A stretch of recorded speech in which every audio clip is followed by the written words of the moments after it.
Well, the situation is looking ugly for Priti Patel. If the UK's Secretary of State was in hot water yesterday, today the temperature has once again been dialed up. Patel had resigned amid speculation she was set to be fired after holding a series of meetings with top Israeli politicians, including the country's Prime Minister Benjamin Netanyahu, without informing Downing Street. Now, a media circus following Priti Patel as she drove to Downing Street from Heathrow Airport after being summoned back by Prime Minister Theresa May from a visit to Africa. Now, Patel's trip was cut short when she admitted to two more previously undisclosed meetings with Israeli politicians in September.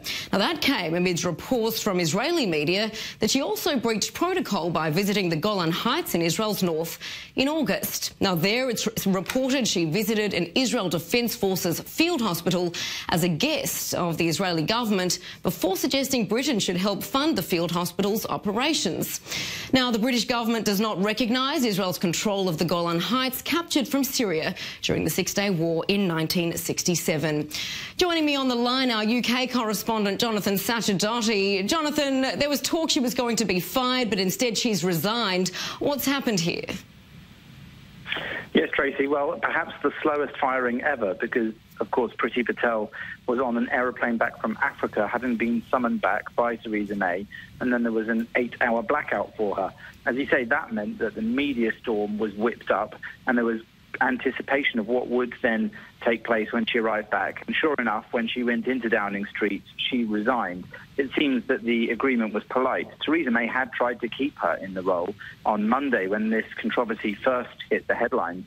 But then after she was told everything was okay and her apology was accepted, set off for Africa as part of her ministerial duties, more came to light, particularly regarding the Golan Heights and another couple of meetings she was said not to have disclosed to Theresa May in that Monday meeting.